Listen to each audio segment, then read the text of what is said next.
Hello, hello, everyone. So nice to see all of you. My name is Leah, and yeah, we're here on another Tuesday VMR session. I'm really excited about Hee Moon, who's going to discuss a case for us today, and Rahul and I will be discussing. And remind me, who, Marcella, are you doing the scribing? To have that right? Yes, I'm doing the scribing. Yes, awesome. Thank you. How are you doing today, Marcella? I'm doing well. Finally, a day off. So just trying to enjoy and being here. Maybe go for a run later. The weather is good. Awesome. And Himoon, how are you doing? Doing really good. I'm very excited, because I'm going to share this case with my brilliant, kind friends, Leah and Rahul. You guys both amazing. So I know that you guys will have a great insight for this case.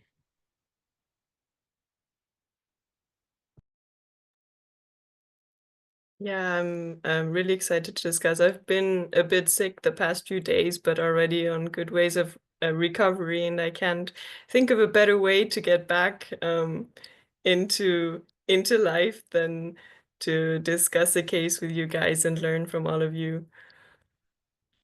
I think I'll hand the mic over to Rahul and ask you how are you doing, and maybe if you wanna start discussing the case after your introduction, I think we can jump into the case.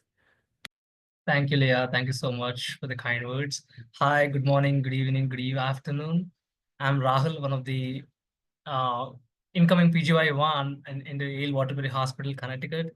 I'm very excited for today's session because Leah and I are discussing the case for the first time, and I'm really looking forward to learn from Himun's case.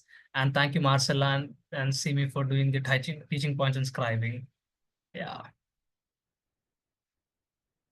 Marcella, if you're ready, you can share your whiteboard and let's get started. Okay, are you guys ready? Okay, let's start. Chief complaint is bradycardia and miosis. Okay, so what are the possible causes that can explain both together or each separately, Leah and Rahul? Leah, do you want me to go ahead and start the first report? Yeah, sure, I can. Yeah, Okay. so honestly, the bradycardia and then meiosis, right now, I really don't know whether these two problems are, and moreover, it's of very objective evidence. None of our patients are going to come to the hospital saying I'm bradycardic. Instead of that, they say I'm feeling fatigue or any kind of dizziness or palpitations or any, those kind of symptoms. And even with meiosis, it's a pure ophthalmological exam where we throw a light and we'll see how the pupils are responding. But it's very interesting how the patient has landed with this kind of complaints. But I really want to know the presenting complaints. Does the patient have? I just want to ask three basic questions: whether the patient is doing okay, eating okay, walking okay, and then how about his daily activities of living, and how long the symptoms has been going on. If the patient has any other symptoms, or else if the patient is asymptomatic, I really want to run a quick past medical history, whether the patient is on any other past medication. For example, if the patient is having an history of opioid use disorder, that is going to act on the central nervous system, thereby causing a respiratory depression as well as meiosis. In that sense, I also look for other clinical picture and what those molecules like substances can make this patient, in the kind of situation. And also the bradycardia is very interesting. Recently, there was a podcast on bradycardia. Yeah, unfortunately, I was not able to get the time to go through the entire podcast. But whatever I heard was, is it because of the increased vagal tone or any kind of infiltration processes? Like if the patient has any exposure to tick-borne illnesses like Lyme's disease, Lyme's has increased risk for bradycardia and also in any kind of carditis. But for right now, I really don't want to speculate any information. I really want to go to the bedside and talk to my patient and check the current vitals And is there any other abnormality in other vitals, like if the patient is having hypothermia or hyperthermia, or however his blood pressure is doing, and what the pulse rate. And based on that, I'll try to identify what kind of problem I'm trying to solve and then lay my differential diagnosis. So, Leah, what do you think? I love your thoughts, and especially because we have this, I don't think we had this combination up front before, and you just being able to formulate your thoughts and say so much to this chief complaint, or two chief complaints actually, is just really impressive. I think when I heard the combination of bradycardia and meiosis at once together, the first thought that came to my mind was the parasympathetic nervous system, because it's just something we learned that both of these effects, when exaggerated or when or it's just basically a consequence of the parasympathetic nervous system being active.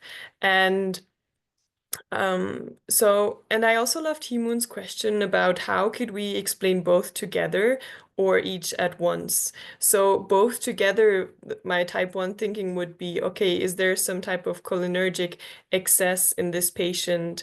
Was there some kind of ingestion that could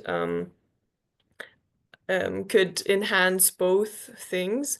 Or is there really a lack of sympathetic tone? Maybe because these two keep a balance, and when there's the lack of one, the other one takes over and is more present.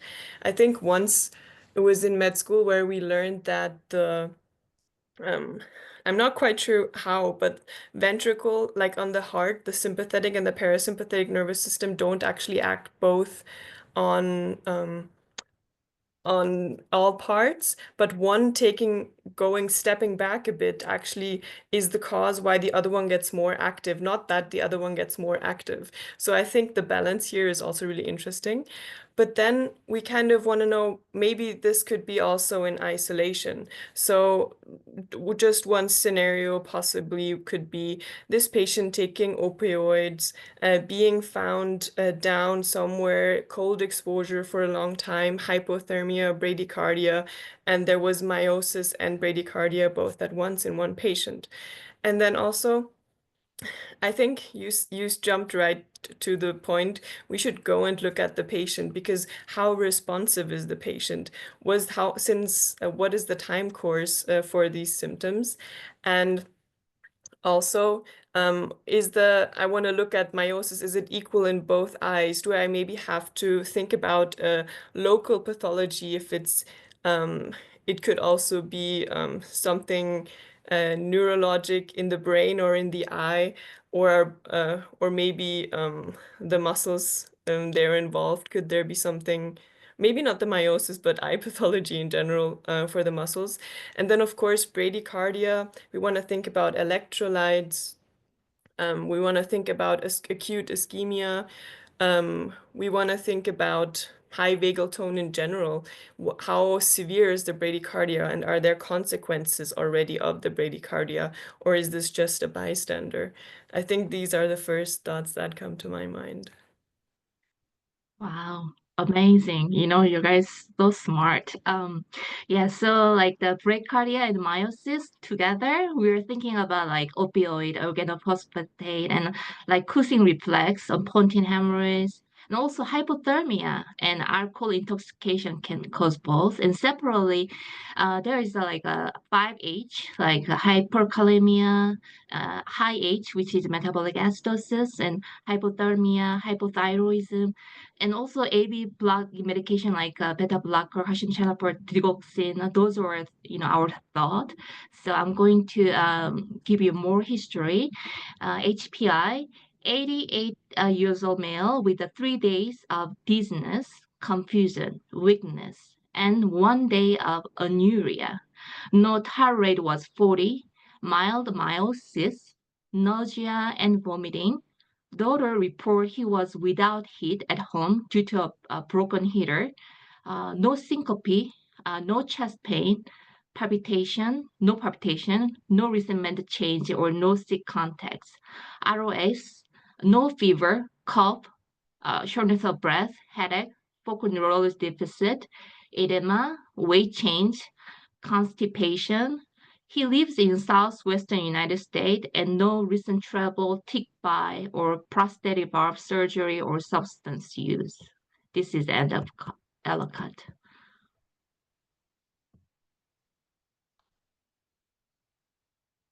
Okay, thank you so much. So I'll summarize it and see if I got all the important things. So we have an 88-year-old male with 3 days of dizziness, confusion, and weakness and anuria for 1 day. Those are and mild miosis. Those were the pertinent findings, right?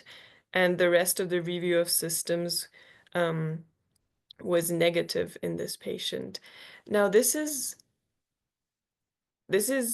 interesting. I think, where should we start? So,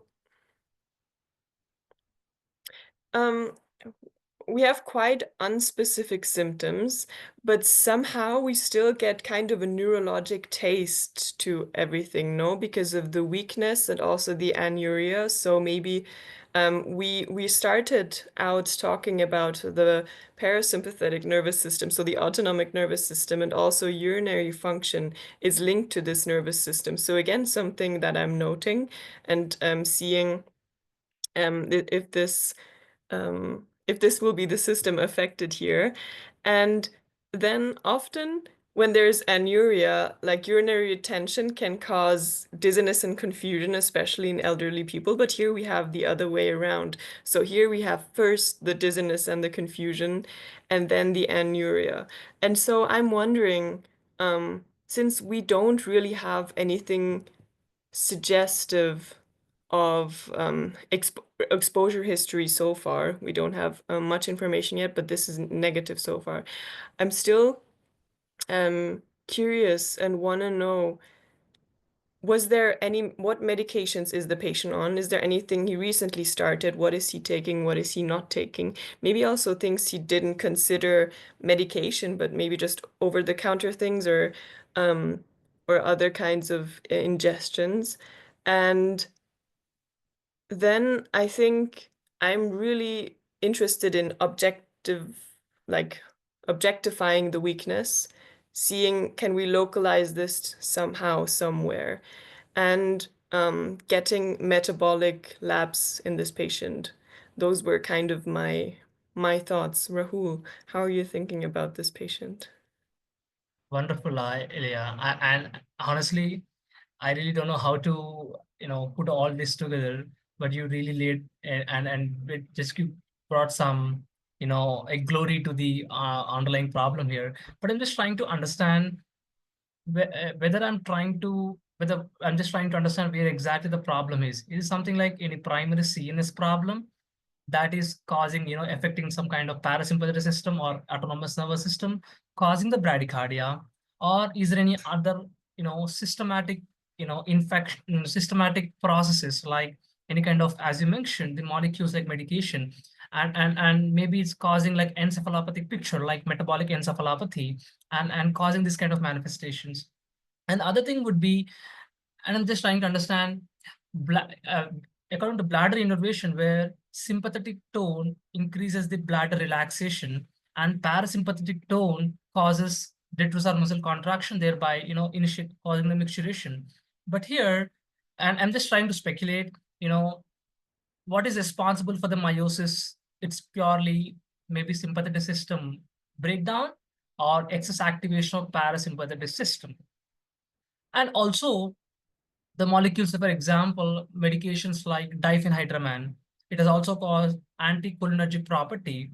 In that sense, it can cause it can cause some kind of mydriasis, if I remember it right, because cholinergic is going to cause meiosis.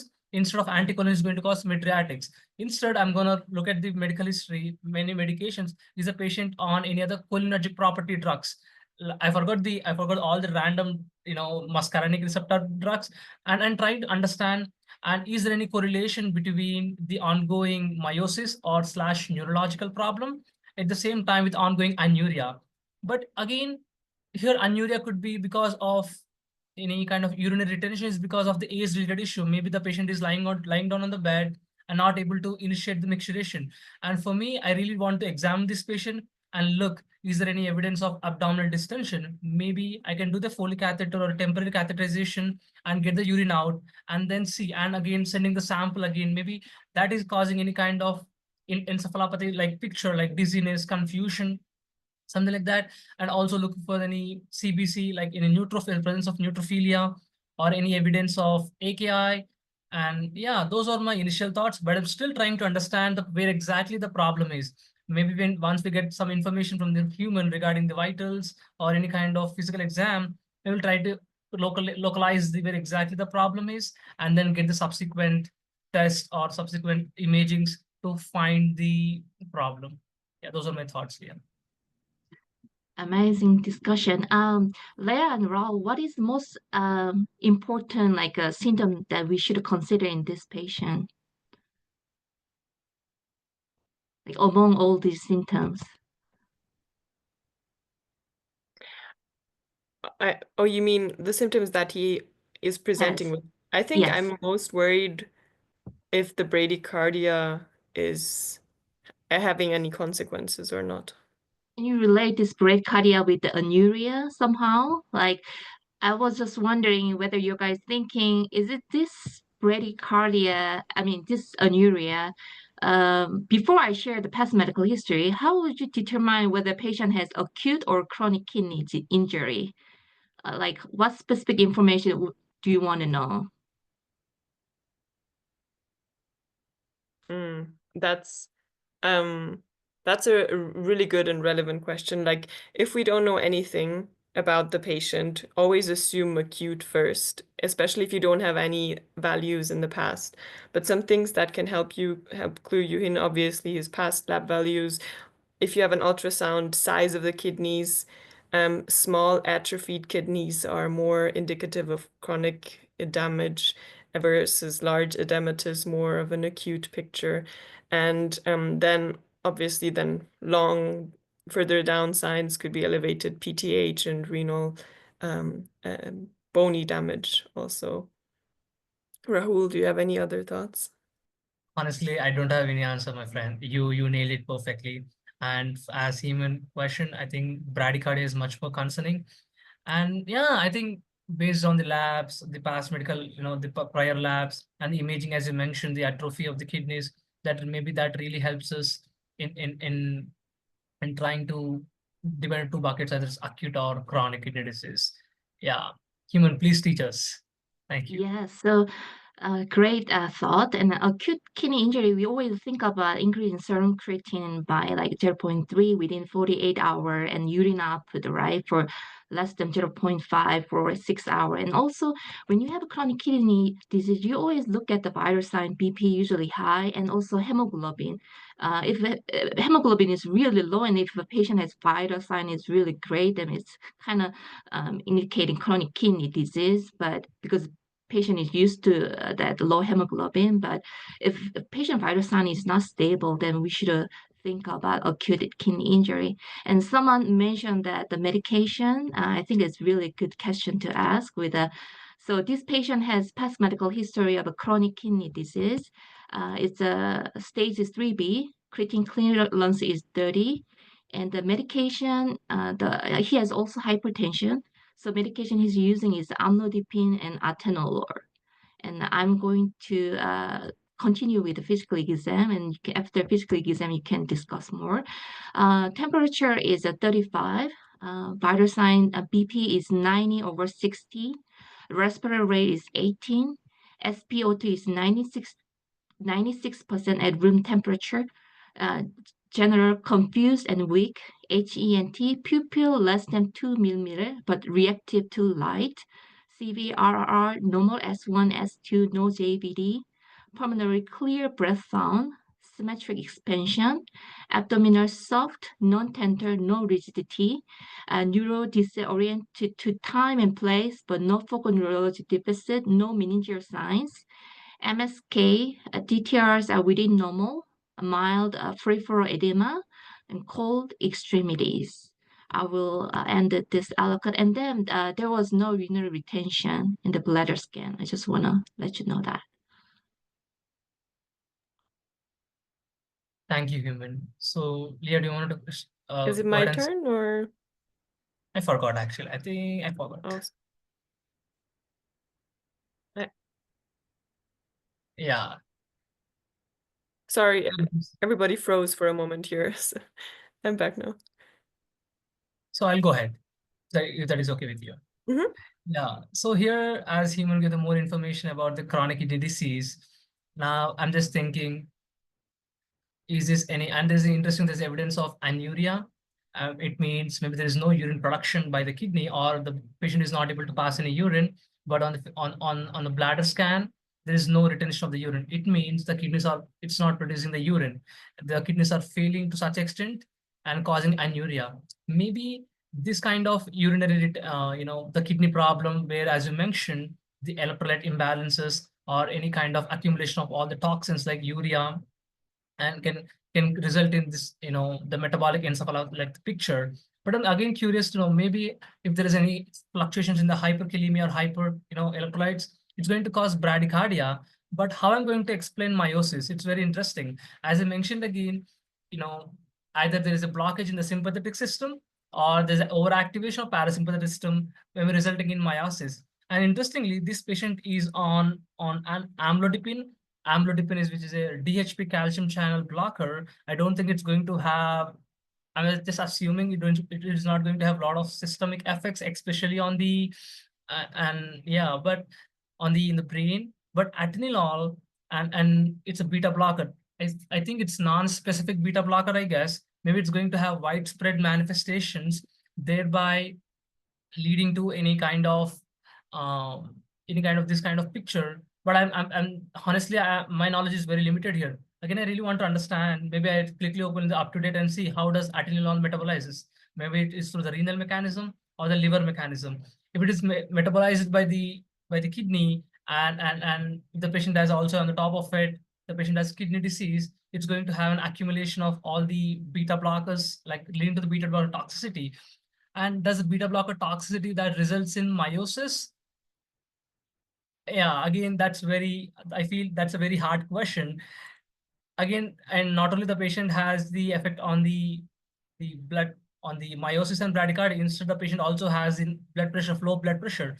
In patients with renal disease with underlying volume overload, I would expect more of high blood pressure, like hypertension. Instead, this patient has low blood pressure, which is some kind of unusual thing with chronic kidney disease. Maybe there's, again, that is giving a clue of any ongoing, say, CNS processes. They were disrupting the autonomic nervous system, resulting in this kind of vitals. Yeah, honestly, I'm not sure, but I definitely want to get a rapid test, like all the potassium, if there's any hyperkalemia causing these manifestations, and directly, rapidly pushing the calcium gluconate, and also if the patient has, yeah, those are my thoughts, Leah, and I'm just blabbling so much. So what do you think, Leah? Oh, I think your thoughts are absolutely brilliant because it's really hard when there's so many things at once. And I love this case because there's so much pathophysiology here that we get to think through and revise. And maybe just to start from the beginning again, we had this 80-year-old male with 3 days of symptom onset. And now when we look at what symptoms did this patient start presenting with. So first he had dizziness, confusion, and weakness. And remember, we said weakness. We want to object. I always get this. Why is this word so hard? Objectify? Is that a word? Make sure, yes, thank you. The weakness.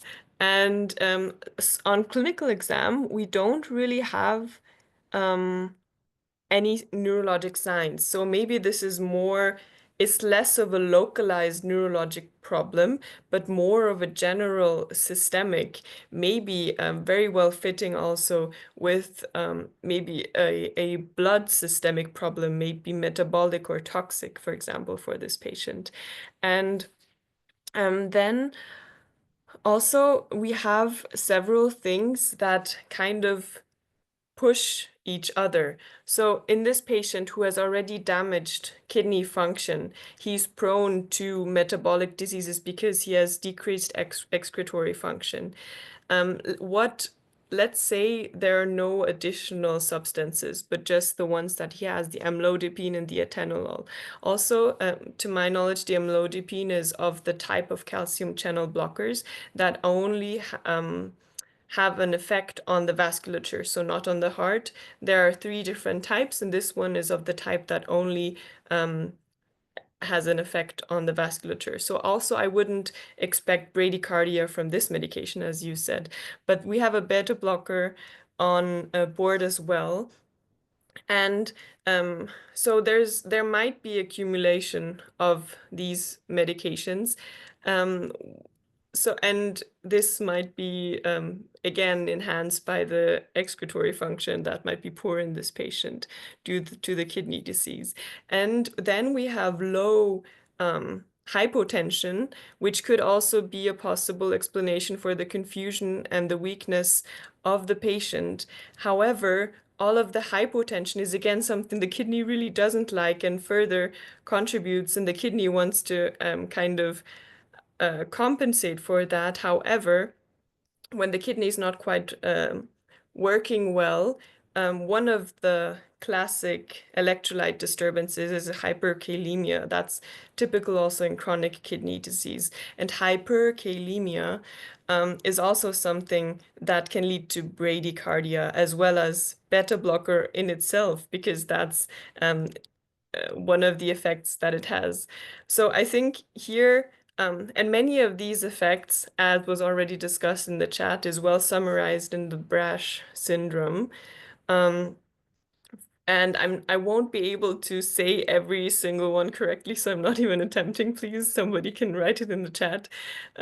But this is, I think here it's really hard to find what the real problem is, as you already really well formulated, Rahul, because we have so many things that can work synergistically here for this clinical presentation of the patient.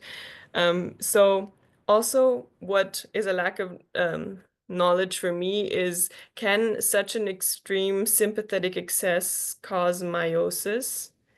Oh no, beta blocking, I mean sympathetic blocking agent cause meiosis. I don't have another explanation so far, so maybe yes, I would have to check that too.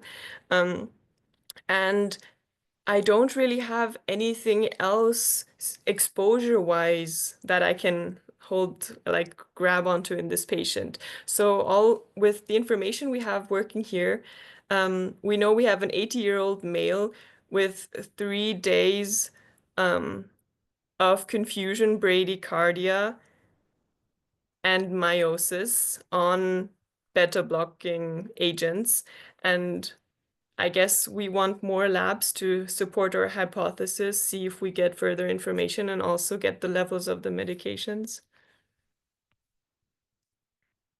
Sure. I mean, like, it's so amazing how you guys like discuss. Yeah. So like the beta blockers, right, and Bresh, and that's an excellent thought. And hypothermia, even though it's not that severe, it can cause bradycardia and meiosis. And also, Ethan mentioned the severe hypothyroidism, like mixed edema. Like this patient was having the mild peripheral edema, so that thyroid also can cause bradycardia and meiosis. So let's see how, and I want to share the EKG. Marcella, can you share the EKG? And I want you guys to interpret it.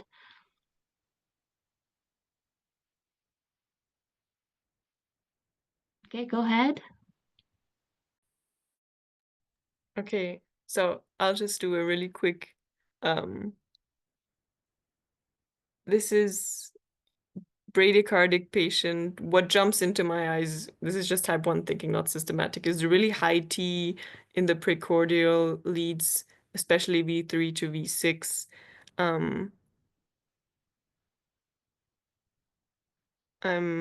Rahul, please jump in if you see something else jumping out. We have negative T waves on AVL and AVR and V1, but that doesn't concern me in AVR and V1. That can be negative. However, we also have a negative in AVL end in V2. And for that, I Exactly. would need help to interpret that. Yeah, I'm just saying some, as you mentioned, the tall peak T waves in V4, V5, and V6, as well as inverted T waves on V2 and AVL, and no is and some point of, yeah. I'm just trying to Do you understand guys if the rhythm is regular or am I missing any missing beats. But I feel it's I mean P wave for with QRS 12 with T wave. I think it's a regular rhythm. But yeah, those are my thoughts. Yeah, and I'm trying to understand is any other abnormality here, any kind of bundle branch block, E and AVF, and Raul, do and you see any P waves?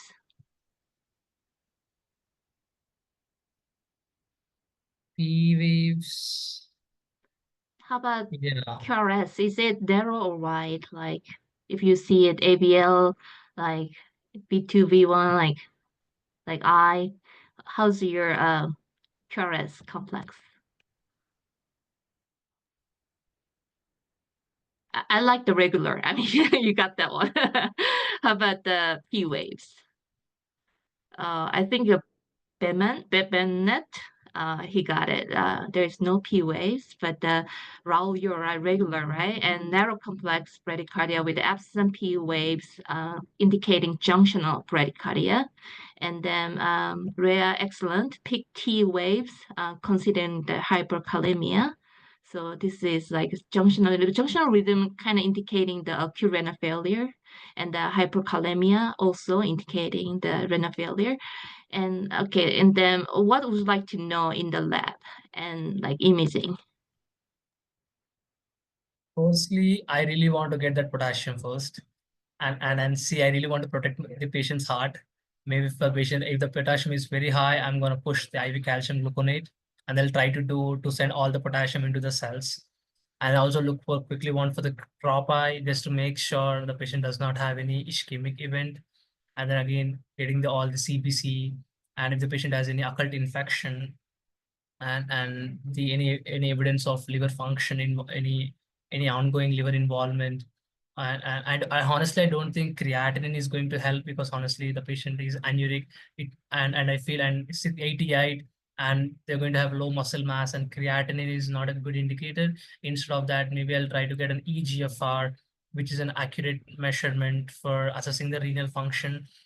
And and and is there any evidence of getting the yeah, those are my initial things. And maybe getting in PT or INR, and look for any ESR CRP again based on my CBC. And maybe quickly getting an renal ultrasound just to make sure I'm not missing any kind of obstructive etiology. Yeah, those are my thoughts, human. Yeah, what do you think? Oh, yeah. Nothing Oh, to so add. yeah, go ahead, Leah. Okay. Yeah. So like because that kidney function, we also have to check the acidosis, right? So I will give you everything that you need. Lab, hematology, WBC 5.6, hemoglobin 8.4, baseline was 8.7, MCB normocytic platelet count within normal limit, chemistry, sodium 130, potassium 7.5, BUN 60, creatine 4.5, baseline was 1.6, calcium, CRP, ESR, liver function was within normal limit, ABZ, pH was 7.3, HCO3 is 10.8, PCO2 is 21.7, lactate is 4.4. So, Laura, you mentioned about calcium gluconate, right? But what else would you like to give for bradycardia and hyperkalemia? You can add a little bit more. And since the patient is having high lactate, what would you like to give more? Yeah, first of all, as you mentioned, my eyes are going towards potassium of 7.5. It's very deadly. And I'm gonna give the IV calcium gluconate first, and then that is going to protect the heart. And then later, if the patient is not diabetic, and just remind me, is the patient diabetic? Patient is not diabetic. Yeah, then I'm in that situation, I'm going to try with glucose and insulin, because insulin is going to activate sodium potassium ATPase pump, and thereby pumping all kinds of potassium into the cell that relieves the some kind of potassium. And also we can also try diuretics like furosemide. It's one of the drug of choices for hyperkalemia, but honestly I don't think it's going to function here. Instead, there will again accumulation of furosemide, and they'll be causing all this systemic toxicity. And I honestly I don't know about the efficiency and efficacy of oral medications like um sodium zirconium cryosilicates. It's nothing but potassium binding resins, and in the GI tract they're going to bind with the potassium, and thereby decreasing the hyperkalemia and potassium. Yeah, that is my clinical approach to hyperkalemia human. Yeah, what do you have anything to add? Yeah, Leah, can you work on the bradycardia? What can we give for bradycardia? Oh, for bradycardia, I think I would I have to say these are just my thoughts without much experience on managing this, but I would see if the patient is symptomatic or not. So because if we are currently treating the cause, which is the kalemia, then we hope that it gets better with treatment, and it depends on how severe the bradycardia is or how symptomatic the patient is. But kind of, yeah, you could do like the two things that I've never used, but I've learned is like atropine and external Schrittmacher. Um, when you external pacing of the heart, um, which would be transcutaneous pacing. Thank you very much. Um, are the two things left on my mind for bradycardia. Amazing thought. So this patient, for I think Bemenet has a great ideas. We used IV fluids because the lactate was really high. Calcium-gluconate insulin with dextrose and atropine was 3 times tried, but it was no improvement. So hydrocortisone, glucagon, but no response. So heart rate and BP were dropped. So BP was dropped to 8 to 50. So we are thinking whether we should use dopamine or norepinephrine. What do you guys think? Dopamine or norepinephrine among this?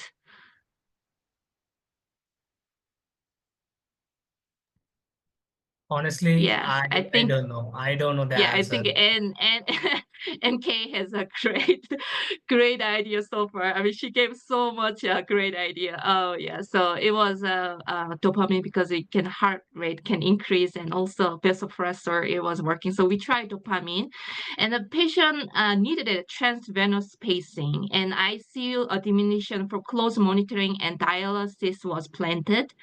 And yeah, so far, and then we did a more exam. What would you like to do more? Like for since creatine is so high, do you what would you like to see? We want to rule out something else, right? Robbie always mentioned when you have a high creatine, what do you have to rule out? And we definitely want to get an ultrasound and also make sure there's no post-renal etiology here. Yeah, and can you think of an intrinsic problem? Of an intrarenal, Yeah. And then, yeah, intrinsic glomerulonephritis or and also pre-renal, we have to consider about that too, right? Like breast is one of the pre-renal. So I'll give you more example, more lab value. So since the patient has the hemoglobin low, of course, chronic kidney disease can cause 8.4, but we still want to because he was I forgot to mention, but he was drinking alcohol. So yeah, we did a like B12, folate, B1, and TSH. And since sodium was, I think sodium was delusional hyponatremia, but still we want to check the cortisols but those were within normal limit. And glomerulonephritis and anemia, we were thinking about HIV, hepatitis B and C, but those are negative. And urinary analysis were done to see the CAS, proteinuria, or RBC, but those were negative, and toxic screen was negative. And I'm going to look at the echo. Echo was a normal ejection fraction with a preserved wall motion and no precardial effusion, because we thought maybe like like myocarditis or like all those cardiac problem can also cause. So we are looking for that, but there was nothing. Chest X-ray was within normal limit, and renal ultrasounds showed a small size kidney but stable from prior, no hydronephrosis, no stones, or no masses. So before I give you a final diagnosis, yeah, what do you think? Yeah, I'll share this report. And Heman, I forgot to answer your question. And in regards with the lactate and with the ongoing CKD with hyperkalemia, and maybe I can start something like ringer lactate to downtrend the lactate. But honestly, what I've read from the literature is those in the lactic acid in ringer lactate almost solution is equal to the plasma, and the osmolarity is also equal to the plasma, and it does not really cause us and creates more of lactic levels. And in ringer lactate acts as a buffer where it's going to convert all the acid into the bicarb formulation, and in that sense it's going to help the patient. But I'm much more concerned about the potassium, because it also has a potassium of 3 to 5 milliequivalents per liter, I guess. But that is my one of the query, like how to start the fluids and how to trend the lactate in this patient. And as far as the other workup is considered, and as Leah pointed out, we need to rule out the renal, pre-renal, renal, and renal post-renal AKI part. Glad the patient does not have any other obstructive etiology, no hydronephrosis. And I'm just still trying to understand. Well, and honestly, the patient does not have any issues with the echocardiogram, and I feel none of the other um, none of the other tools are really not helping me to narrow my DDX here. In that sense, I'm just thinking, is there any kind of molecules at this time, with a two-hit hypothesis for hyperkalemia, like in a combination of hyperkalemia with a combination of any atenolol toxicity, thereby causing the excess parasympathetic activation. As Leah just pointed out, I'm just trying to rethink whether beta blocker toxicity could result in meiosis. As I mentioned, sympathetic system acts on the ciliary muscles, is going to activate, it cause pupillary dilation. And the parasympathetic system is going to cause pupillary constriction called meiosis. Imagine if the patient is on beta blocker toxicity, it means there's excess of relatively excess of parasympathetic system or blockage of sympathetic system. It could result in meiosis. Yeah, so I really want to hold the atenolol and treat the patient for underlying. I really don't know the exact etiology here, but I really want to do the symptomatic management and hold off all the potential medications which could responsible for bradycardia. And then, yeah, and then wait and watch would be my best guess. And do we have any CAT scan of the head, Heman, just to rule out any kind of intracranial abnormality here? Intracranial, no. Yeah, that's fine. Thank you so much. So honestly, probably I'm thinking of any kind of molecules like atenolol with a combination of hyperkalemia would result causing the bradycardia and meiosis here. But this is a tough case for me. I never heard symptoms of chief concern of bradycardia and meiosis. It was a tough start, but you really helped us in narrowing our differential semen. Thank you so much. And Leah, what do you think about the findings? Yeah, I really agree with you, Rahul, and I think this is what's so interesting about this case is we have which organs are involved. We have the heart involved with the bradycardia, maybe we have the kidney involved, and the neurologic system also involved.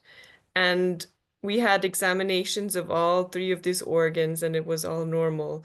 So somehow there must be something we can't see or grasp, as we mentioned earlier, that and again the hypothesis that everything is there that links it all. But I'm still trying to go through my head. Is there something that is not explained with beta blocker toxicity leading to hypotension, worsening renal failure, hyperkalemia, worsening bradycardia, sympathetic blocker leading to miosis, which could all be really well explained with just this one thing. I'm still trying, is there something we're missing? And that's why Himun also gave us so much of the additional exam, because everything else has to be checked. But so far we didn't find anything. So perhaps it's that. I'm excited to learn from Himun. Yes, amazing thought, and you guys are almost there. So we thought that maybe there was a trigger hypovolemia, like if person was having nausea and vomiting, maybe it's a uremia is possible, or like the person was in the cold place where vasoconstriction can cause the hypovolemia. So there's some hypovolemia was triggered and the renal dysfunction and accumulation of AV nodal blocker and potassium causing the bradycardia, decreasing cardiac output, shock, and worsening renal function, and cycle is continuing. So the final diagnosis was a brash.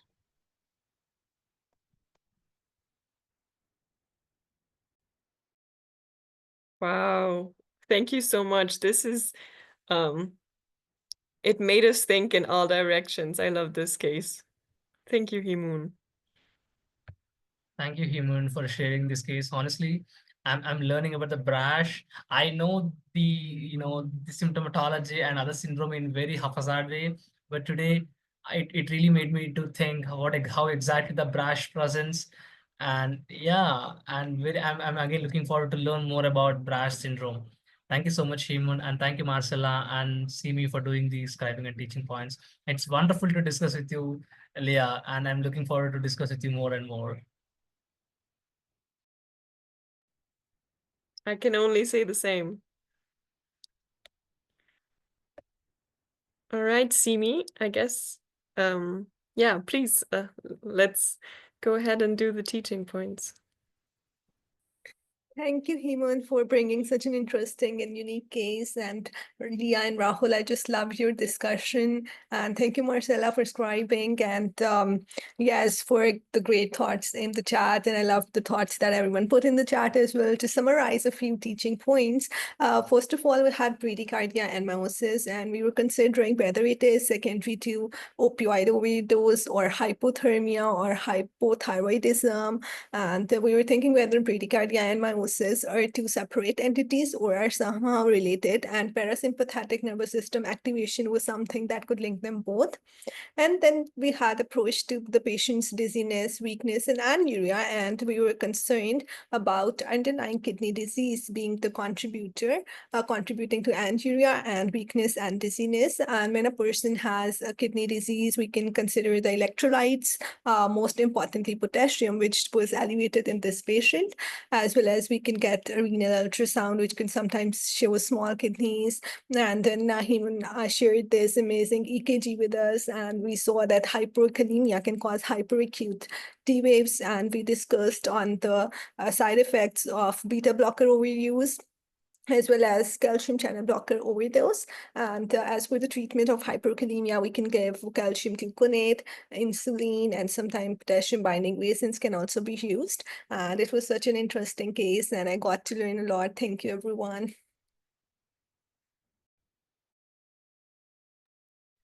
I just want to say thank you to Simi and Marcella for amazing you guys' help. And Leah, Rahul, you are guys absolutely smart and amazing. And people in the chat, I was so excited. You guys are excellent. So great to have you.